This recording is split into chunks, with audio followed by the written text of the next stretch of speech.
जी बेटे, तो मैंने आपको जो है अपनी पहली वीडियो उसमें मैंने बताया कि कहानी नवीसी होती क्या है, कहानी के हिस्से कौन से होते हैं, कहानी किन उसूलों पर रहते हुए लिखी जाती है, किन उसूलों की पैरवी करते हुए हमें एक कहानी लिखनी होती है और कहानी की इकसाम कौन सी होती है। ठीक है, आज आपको जो काम मैंने देना है वो कहानी ही है। आज हमारा जो काम है, आज ये उर्दू बे की ही कापी पर आप करेंगे। गुज़िश्ता लेक्चर जो हमारा था वो ख़त पर था और हमने अपने निसाब के खतूत किए थे। ठीक है, वालिद से रकम मंगवाने का और दोस्त को अपने यहाँ आने की दावत देने का। ठीक है, आज हम कहानी पर जाएंगे। हमारे निसाब में जो कहानियाँ उनमें से पहली कहानी करेंगे। सबसे पहले आप तारीख़ लिखेंगे, जमात का काम लिखेंगे, दिन लिखेंगे। उसके बाद उन्वान लिखेंगे, कहानी नवीसी यानी कहानी लिखना। ज़ेली उन्वान क्या लिखेंगे?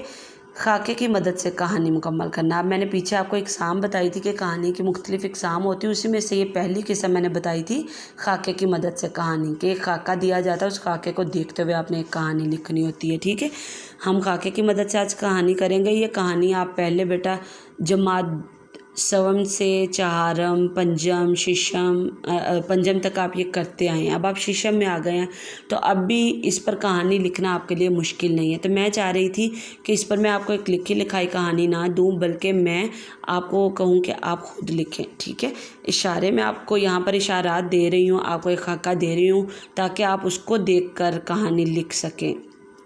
ठीक है, अच्छा, यहाँ पर आज जो हमने करना कहानी नवीसी। ज़ेली उन्वान क्या है? खाके की मदद से कहानी मुकम्मल करना। अब वावैन में मैंने लिखा है लालच बुरी बला है। लालच बुरी बला नतीजा है। जो हमारे निसाब में शामिल है कहानी पहली वो ये है, लालच बुरी बला है।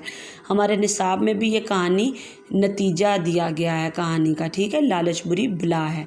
तो यहाँ पर मैंने उसको वावैन में लिख दिया। आपने भी अपनी कापी पर बिल्कुल इसी तरह लिखना है। फिर आपने लिखना है दिए गए खाके के मुताबिक कहानी लिखें, कहानी का मुनासिब उन्वान खुद तहरीर करें। यानी मैंने ऊपर वावैन में नतीजा दे दिया। ठीक है, ये उस नतीजे के तहत कहानी आपने लिखनी है खाके को देखते हुए। और जब आपने कहानी लिखनी है तो सबसे ऊपर उन्वान सबसे ऊपर लिखा जाता है। उन्वान आपने खुद तहरीर करना है। ठीक है, पहले खाका देख ले। ये खाका एक कुत्ते का मुंह में गोश्त का टुकड़ा लिया हुए नदी पर से गुजरना। आगे नुक्ते हैं। पानी में अपना अक्स नज़र आना। फिर नुक्ते हैं। अपने अक्स को दूसरा कुत्ता समझकर उससे गोश्त छीनने की कोशिश करना। फिर नुक्ते हैं। कुत्ते का मुंह खोलकर भौंकना, गोश्त का पानी में गिरना।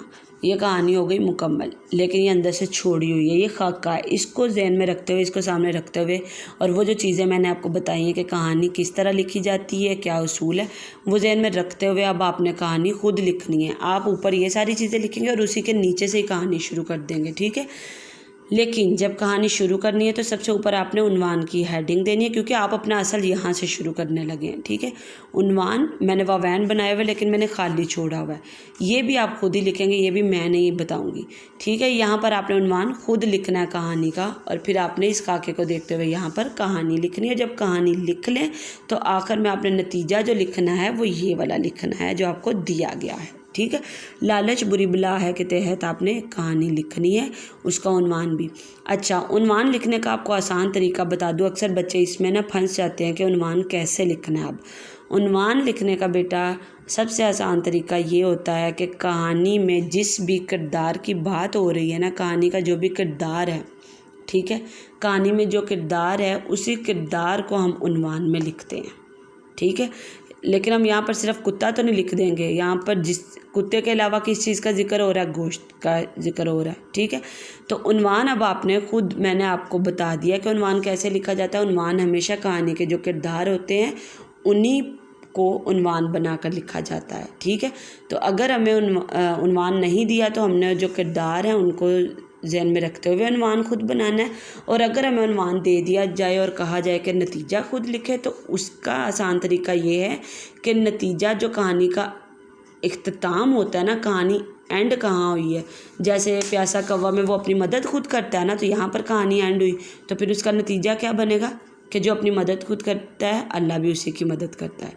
तो जब आपको नतीजा कहा गया हो कि आपने खुद लिखना है तो तब फिर नतीजा कहानी के इख्तिताम को देखते हुए लिखा जाता है। ठीक है, नतीजा हमेशा कहानी के इख्तिताम से निकलता है और उन्वान हमेशा कहानी के जो किरदार होते हैं उनसे बनता है। ठीक है, तो अब आपने उन्वान खुद लिखते हुए ये कहानी लिखनी है और ज़्यादा लंबी नहीं होनी चाहिए कहानी, लेकिन इतनी भी छोटी ना हो कि आप आधी बात करें या अंदर से खा जाए। तरतीब से लिखेंगे, पूरा वाक़या लिखेंगे इस कहानी का, ठीक है। यही आपका आज का काम है कि आप अपनी कापी पर इसी तरह ये कहानी लिखेंगे। ये सारी लिख कर खाका इसके नीचे आप अपनी कहानी लिखेंगे, खुद लिखेंगे, ठीक है, और उसी को आप याद भी करेंगे।